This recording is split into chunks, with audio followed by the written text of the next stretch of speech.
भाई साहब आजकल जो है वो राजवीर को इंसाफ दिलवाने की बहुत ज़्यादा बातें उठ रही हैं, क्योंकि राजवीर की आत्मा जो है न्याय देवी के पास जा जा के अपने इंसाफ की गुहार लगा रही है कि मुझे इंसाफ दिलवाओ। और अब वो उतर चुके हैं मैदान में कि राजवीर के इंसाफ दिलवाने के लिए, क्योंकि राजवीर का जो है एक्सीडेंट नहीं हुआ है, वो अटैम्प्ट प्लान मर्डर है, सॉरी, तो प्लान मर्डर है, ये उनको पता लग चुका है। अब वो इंसाफ दिलवाने के लिए आगे बढ़ रही हैं। तो हम भी चाहते हैं कि हम आपके साथ हैं, आप आगे बढ़िए, रुकिएगा नहीं, इंसाफ राजवीर को दिलाकर ही मानिएगा इस बार, क्योंकि 2 साल पहले आप फेल हो चुकी थी, जिसकी वजह से आपको भरी पूरी दुनिया के सामने बदनाम होना पड़ा था, आपका चैनल तक उड़ा दिया गया था।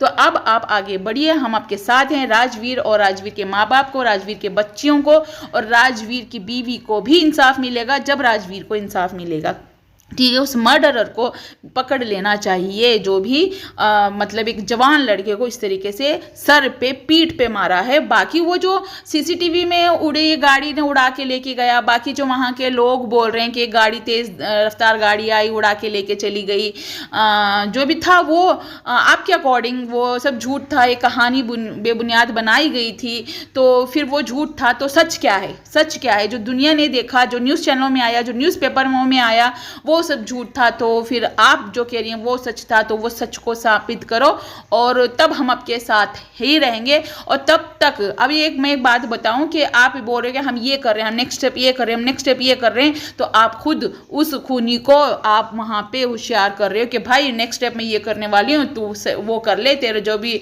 एविडेंस है वो तू मिटा दे, तू मतलब इस तरीके से आप उसको खुद वो उकसा रहे हो।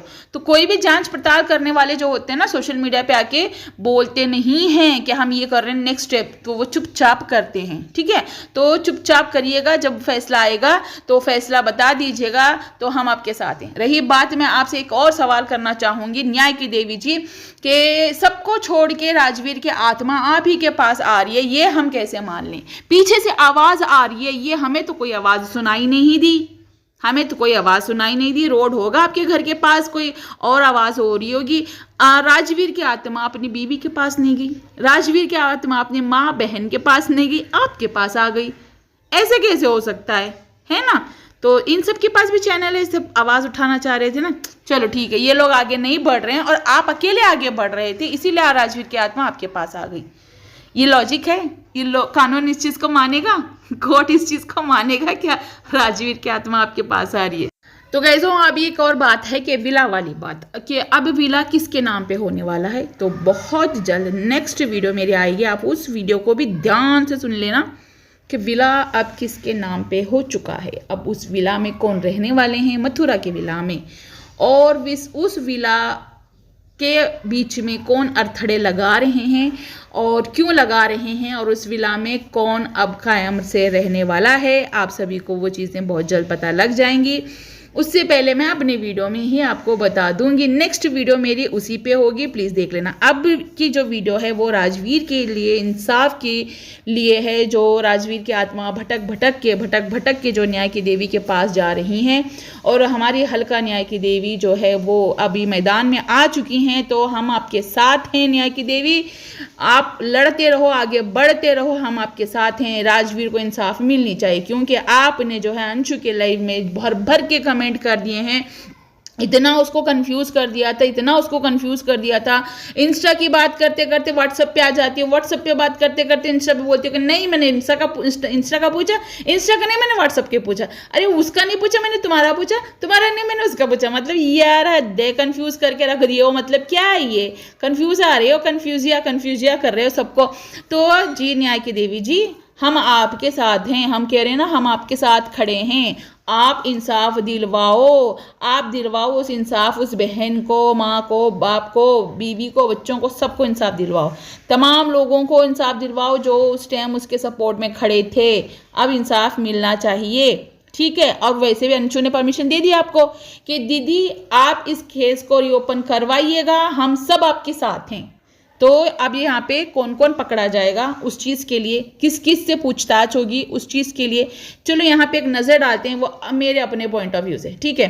तो जैसे कि उस लाइव में ये कहा गया था अंशु के कि जब एक्सीडेंट हुआ था, ठीक है, और उसके बाद जो अंशु की लाइव में जो रिकॉर्डिंग सुनाई गई थी न्याय की देवी अपने वीडियो में, तो उसमें उस रिकॉर्डिंग में ये था कि उसका मोबाइल और पैसे बाहर गिर गए थे, तो मैंने उठाया था, ठीक है, अंशु के पापा के हाथ में दिए थे। तो अब यहाँ पे अंशु ने कहा कि हॉस्पिटल में सबसे पहले राजवीर भैया के पास, मोनू भैया के पास पहुँचने वाली भाभी और उनकी फैमिली है, ठीक है। तो उन्होंने पोस्टमार्टम करवाने से मना कर दिया। उन्होंने पुलिस में कंप्लेंट फाइल करके एडीआर नहीं बनाई। उन्होंने एडीआर नहीं बनाई तो डॉक्टरों ने, हॉस्पिटल ने जो है वो पोस्टमार्टम नहीं किया। उन्होंने डेड बॉडी घर लेके, सॉरी मैं डेड बॉडी नहीं बोलूँगी, राजवीर को घर लेके आ गए और उसके बाद में क्रियाक्रम हो गया। उसके 3 दिन बाद माता पिता को लगा कि मैं कंप्लेंट करूँगा, तो फिर अंशु के पापा ने साथ दिया। कुछ पार्ट्स थे गाड़ी के जो पड़े हुए थे वो उठा के लेके आए, कांच के टुकड़े थे वो उठा के लेके आए। तो वहाँ पे जो राजवीर के साले साहब हैं उन्होंने मजाक उड़ाया कि देख तेरे पापा क्या लेके आए। ये सारी लाइव में बातें हुई हैं। तो उसके बाद भाभी जी ने वो फेंक दिए उठा के, उन्होंने उठा के रखे हुए हैं और यहाँ पे बोला भी गया है कि वो कहीं पे रखे हुए हैं, अंशु ने बताया भी है। तो अब उन चीज़ों से केस रीओपन होगा, वो देखेंगे आगे होगा या नहीं होगा, बट होगा ये सारी जो बातें आ रही है ना, तो केस रीओपन होगा तो सबसे पहले पूछताछ होगी उस शख्स से जिसने सबसे पहले उसको देखा, ठीक है, जिसने सबसे पहले उसका फ़ोन और पैसे उठाएं और जो सबसे पहले उसको हॉस्पिटल पहुंचाएं। फिर उसके बाद हॉस्पिटल में सबसे पहले कौन रिश्तेदार उसके पास वहाँ पे थे, तो उसके बाद उन्होंने पोस्टमार्टम क्यों नहीं करवाया, वो सबसे पहले उन पर सवाल उठेगा, ठीक है। उन्होंने अगर वो सास ससुर पे डाल दिया कि उन्होंने मना किया था, तो सास ससुर से भी पूछताछ होगी, फिर इनसे भी पूछताछ होगी कि ये गए थे, ये बीवी थे तो क्यों नहीं की, सबसे पूछताछ होगी। शक की निगाह में सारी की सारी फैमिली आएगी, ठीक है, अंशु के पापा, अंशु के ये शिवपुरी वाले मम्मी पापा, फिर भाभी जी के मम्मी पापा, भाभी जी के साले साहब, दोनों भाई, भाभी जी के रिश्तेदार, सभी आएंगे। और यहाँ पे न्याय की देवी जो बीच बीच में उठ के आ रही हैं उनसे भी पूछताछ होगी, क्योंकि न्याय की देवी जो है न्याय करने के चक्कर सिर्फ और सिर्फ राजवीर के माँ बाप और बहन से पूछे, खास करके उस 16 साल की माइनर लड़की से ये बात पूछी जा रही है, जबकि उस टाइम वो शायद 14 साल की थी, 13-14 साल की थी, ठीक है।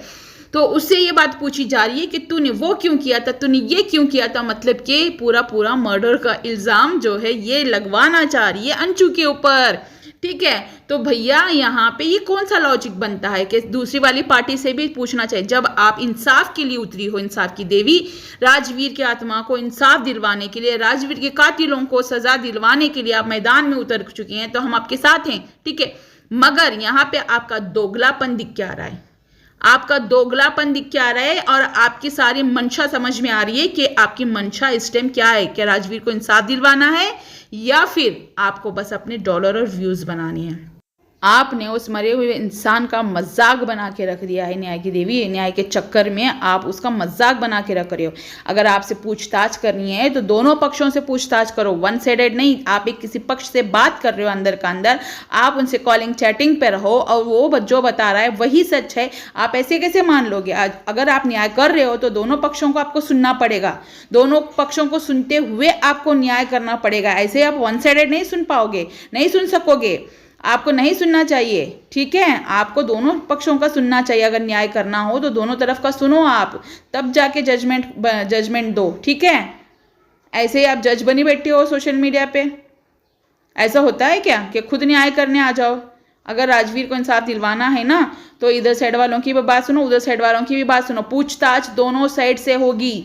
माँ बाप को भी नहीं छोड़ेंगे, बहन को भी नहीं छोड़ेंगे, कोई रिश्तेदार को भी नहीं छोड़ेंगे, ना ही बीवी को, ना ही बीवी के किसी घर वालों को छोड़ेंगे। पूछताछ सबसे होगी, तभी तो जाके बात पता चलेगी कि कौन गुनहगार है। क्या इनमें से कोई है गुनहगार या फिर कोई दोस्तों में से गुनहगार है, दोस्तों से भी पूछताछ होगी, दोस्त भी नहीं बचेंगे, अड़ोस पड़ोस में भी पूछताछ होगी, सब पे पूछताछ होगी, आपसे भी पूछताछ होगी, ठीक है। आप वन साइडेड इनकी बातें सुन के जो सोशल मीडिया पे एक माइनर बच्चे को टॉर्चर कर रहे हो ना, और उस पर ये इल्जाम लगा रहे हो कि उसकी कोई बातें जो राज है वो भाभी को पता है और आपने जो बैठ के बोला है ना, तो उस पर भी पूछताछ होगी कि आपने किस बेसिस पे बोला है।